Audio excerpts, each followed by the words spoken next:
Welcome Vijay Sadhana online classes. Now discuss about ఇప్పుడు మనం previous పేపర్స్ని discuss చేస్తున్నాం. దీంట్లో ఏంటంటే ఇంతకు ముందు రెండు క్వశ్చన్స్ ఎలా వస్తున్నాయి, పేపర్ ఎలా ఉంటుంది అనేది తెలియజేయటం కోసం వీటిని ఎక్స్ప్లెయిన్ చేయడం జరుగుతుంది. అయితే ఈరోజు నేషనల్ ఇన్కమ్ అండ్ మెజర్మెంట్ అనే చాప్టర్ నుంచి ఇంతకుముందు ఆర్ఆర్బిలో కానీ ఎన్టీపీసీలో కానీ ఇతర ఎగ్జామ్స్లో వచ్చేటువంటి వాటిని ఈరోజు మనం డిస్కస్ చేస్తున్నాం. అంటే ఫస్ట్ క్వశ్చన్లో who founded the Indian statistical institute and is considered the father of modern statistics in India. Indian statistical ఇన్స్టిట్యూట్ని ఎవరు స్థాపించారు మరియు భారతదేశంలోని ఆధునిక గణాంకాల పితామహుడు ఎవరుగా పరిగణిస్తారు. ఇక్కడ ఆన్సర్ ఇచ్చేట్లో ఏబిసిడి ఇచ్చాడు. వాటిల్లో మదేంద్ర బాసు, ప్రశాంత్ చంద్ర మాల్నోబిస్, రఘురాజ్ బహదూర్, అనిల్ కుమార్ భట్టాచార్య. వీటిల్లో మనకి మనకి భతేంద్ర బాసు అనే వ్యక్తి ఇతను సోషలిస్ట్ అన్నమాట. రెండు బి దీనికి ఆన్సర్ ఏంటంటే ప్రశాంత్ చంద్ర మాల్నోబిస్ అనే వ్యక్తి దీన్ని స్థాపించడం జరిగింది. అట్లాగే రఘురాజ్ బహదూర్ అనే వ్యక్తి కూడా సంస్థానాధీశుడు, ఈయన కూడా కాదు. నెక్స్ట్ అనిల్ కుమార్ భట్టాచార్య అనే వ్యక్తి, ఇతను కూడా సోషల్ యాక్టివిస్ట్. కాబట్టి ఏసిడి ఆన్సర్ కాదు, ఓన్లీ ఆన్సరు బి మాత్రమే. నెక్స్ట్ సెకండ్ క్వశ్చన్ వచ్చి when we divide NNP means net national product by the total population of a nation we get. మనం ఎన్ఎన్పిని తెలుగులో ఏమంటామంటే నికర జాతీయ ఉత్పత్తిని దేశం యొక్క మొత్తం జనాభాతో విభజించినప్పుడు మనకి డాష్ వస్తుంది అంటున్నాడు. అంటే ఏమొస్తుంది చూద్దాం. ఇక్కడ ఫస్ట్ ఏ వచ్చి గ్రాస్ నేషనల్ ప్రొడక్ట్, స్థూల జాతీయోత్పత్తి నుంచి దీంట్లో అనేక అంశాలు కలిసి ఉంటాయి కాబట్టి ఇది మనకి ఆన్సర్ కాదు. అంటే స్థూల అంటే అటువంటి మనకి ఉత్పత్తి కారకాలతో పాటు దానిలో ఉన్నటువంటి పరోక్ష పనులు కూడా కలిసి ఉంటాయి. నెక్స్ట్ ఎక్స్టర్నల్ డివైడ్ అంటే ఇది కూడా కాదు, విదేశీ ఆదాయం తిరిగికి వస్తుంది, ఇది కూడా కాదు. నెక్స్ట్ రీసోర్స్ గ్రోత్ అంటే ఇది కూడా కాదు, అంటే వనరుల పెరుగుదల అనేది మనం డివైడ్ చేయలేం. తర్వాత ఆన్సరు డి అవుతుంది మనకి పర్ క్యాపిటల్ ఇన్కమ్.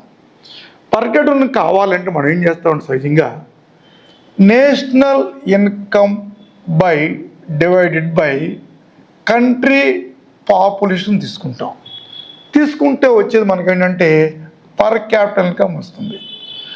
అంటే పర్ క్యాపిటల్ ఇన్కమ్ యొక్క లక్ష్యం ఏంటంటే ఒక దేశం యొక్క ఆర్థిక విధానాన్ని, ఆ దేశంలో యొక్క ప్రజల యొక్క కొనుగోలు శక్తిని తెలియజేస్తుంది అన్నమాట. ఇప్పుడు ఆన్సర్ ఏమంటాం మనం అంటే D is the answer. Next third question వచ్చేసి equilibrium national income occurs where aggregate supply, సమతుల్య జాతీయ ఆదాయం ఏర్పడుతుంది ఇక్కడ మొత్తం సరఫరా అంటున్నాడు. అంటే ఫస్ట్ది ఈక్వల్స్ అగ్రిగేట్ ఎక్స్పెండిచర్ అన్నాం, అంటే మొత్తం ఏ సమానం అన్నాం, ఇది కాదు. ఎక్స్పెండిచర్ అనేది ఒక భాగం మాత్రం చూపిస్తుంది. నెక్స్ట్ ప్రొడక్షన్ చూపిస్తున్నాడు, ఇది కూడా కాదు. ఎందుకంటే ప్రొడక్షన్ అనేది వస్తువు తయారైన తర్వాత జరిగేది. నెక్స్ట్ కన్జంప్షన్ అని కూడా, ఇది కూడా ఆన్సర్ కాదు. ఎందుకు ఆన్సర్ కంటే వినియోగానికి సమానం కాదు అది. ఎందుకు సమానం కాదు? సప్లై వేరు, మనకి వచ్చేటువంటి ఉత్పత్తి వేరు. అలాగే ఆన్సర్ ఏమవుతుందంటే D is the answer, aggregate demand అవుతుంది. అంటే ఒకసారి మీరు కనుక మనం గ్రాఫ్ చూసుకున్నట్లయితే వైఓఎక్స్ తీసుకుంటాం, ఇక్కడ ప్రైస్ తీసుకుంటాం, ఇక్కడ డిమాండ్ సప్లై తీసుకుంటాం.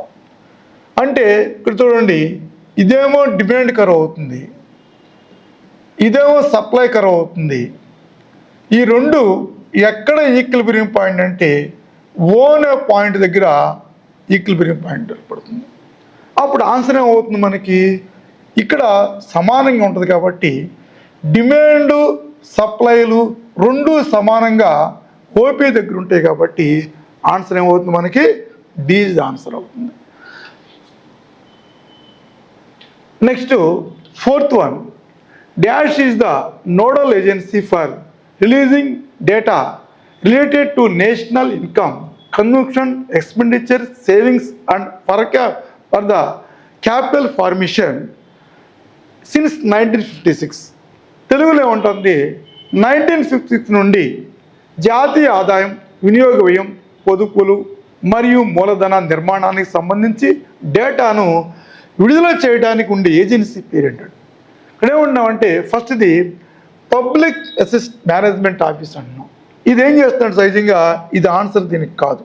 ఎందుకు కాదంటే మొత్తం భారతదేశంలో వచ్చే ఆదాయాన్ని మొత్తాన్ని కౌంట్ చేస్తుంది. నెక్స్ట్ మనకి ఆన్సర్ అంటే సెంట్రల్ స్టాటిస్టికల్ ఆఫీస్, ఇది దీనికి ఆన్సర్. ఇదేం చేస్తుందంటే ఎక్స్పెండిచర్ కానీ పొదుపు కానీ, అంటే ఖర్చు, పొదుపు, ఆ తర్వాత వచ్చే అంశాలను కూడా ఇది క్యాలిక్యులేట్ చేస్తుంది. నెక్స్ట్ సెంట్రల్ ఫైనాన్షియల్ ఆఫీస్ అనేది ఇది కూడా కాదు, ఇది కేవలం ఆర్థిక మంత్రిత్వ శాఖ కింద పనిచేస్తుంది. మోనిటరీ పాలసీ అనేది 100% కాదు, ఎందుకంటే ఆర్బీఐ కింద పనిచేస్తుంది. అందువల్ల ఆన్సర్ మనకేంటి, ఇక్కడ B is the answer. Next fifth one, D dash assess the prospects of economy with respect to the GDP growth rate, physical balance of the central government and external balance. GDP వృద్ధి రేటు కేంద్ర ప్రభుత్వ ఆర్థిక balance మరియు బాహ్య balance సంబంధించి ఆర్థిక వ్యవస్థ అంశాలను డాష్ సూచిస్తుంది, అంటే అంచనా వేస్తుంది అనమాట. ఈ అంచనా ఏంటంటే మనకేంటంటే ఇక్కడ ఏ రెవెన్యూ ఎక్స్పెండిచర్ అన్నాడు, ఎక్స్పెండిచర్ ఒక్కటే ఉండదు, దాంట్లో మనకేముంటుంది, మనకి ఆదాయం కూడా ఉంటుంది, అంటే ఇది wrong. Next medium term of physical policy statement, మధ్యకాలిక ఎప్పుడు కూడా కౌంట్ చేయం, మనం సంవత్సరం మొత్తాన్ని కౌంట్ చేసుకుంటాం, అందువల్ల ఇది కూడా కాదు.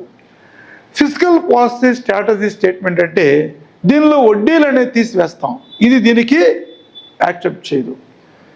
తర్వాత మ్యాక్రో ఎకనామిక్ ఫ్రేమ్వర్క్ స్టేట్మెంట్ అంటే వ్యవస్థల మొత్తాన్ని కూడా, అంటే ఇక్కడ ఏముంది మనకి ఆర్థిక బ్యాలెన్స్, బాహ్య బ్యాలెన్స్ రెండు ఉంటాయి ఇక్కడ.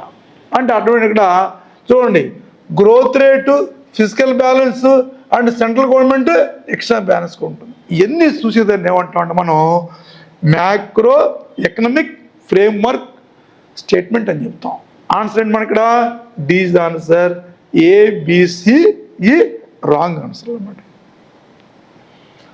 Next sixth one, which of the following terms define the real national income.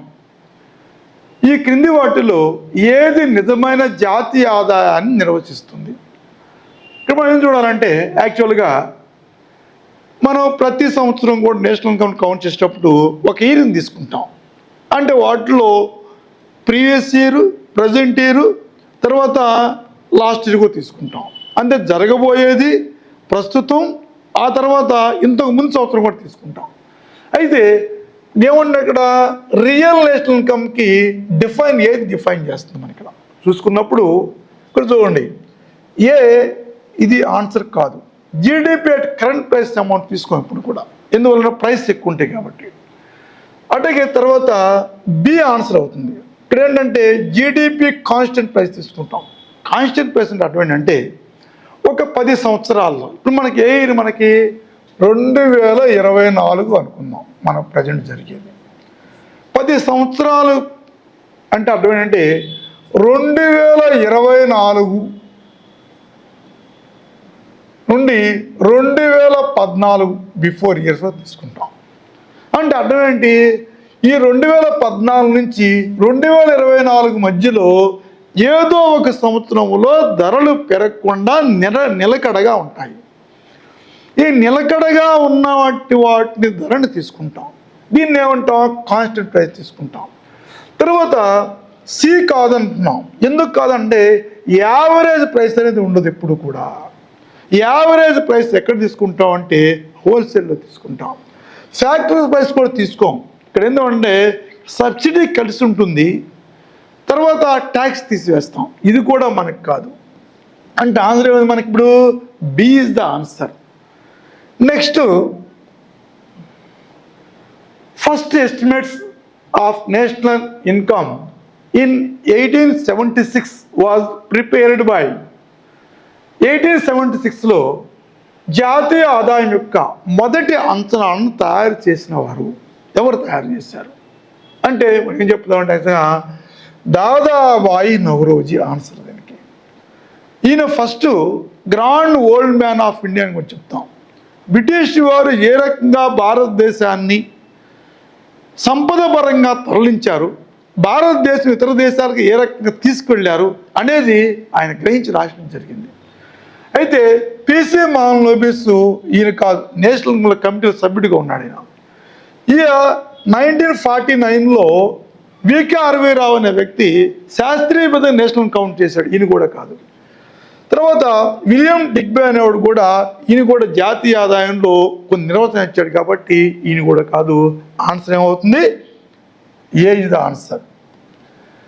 Next, the first attempt to calculate national income in India was made by. భారతదేశంలో జాతీయ ఆదాయం లెక్కించడానికి మొదటి ప్రయత్నం జరిగింది. ఇక్కడ డాక్టర్ వికే రావు కాదు ఈయన. ఈయన జాతీయ ఆదాయంలో కమిటీ సభ్యుడిగా ఉన్నాడు కానీ 1949లో ఈయన ఆన్సర్ ఈయన కాదు అసలు. నెక్స్ట్, బి దాదాబాయి నౌరోజీ, దీనికి కూడా ఆన్సర్. ఈయన ఫస్ట్ అటెంప్ట్ ఇచ్చింది అసలు. ఇక టెండూల్కర్ అనే వ్యక్తి, ఈయన పేదరికాన్ని నిరుద్యోగం నిర్మించడంలో ఆయన కొన్ని సజెషన్లు చేశాడు ఈయన. పిసి మోహన్ లోబిస్ అనే వ్యక్తి, ఈయన కూడా కాదు. ఈయన ఏంటంటే మనకి సెకండ్ 5 ప్లాన్ ఇంపార్టెన్స్ ఇవ్వడానికి భారీ పరిస్థితి స్థాపించిన కారణాలు చూపించాడు ఈయన. అంటే ఆన్సర్ ఏంటి మనకి? B is the answer.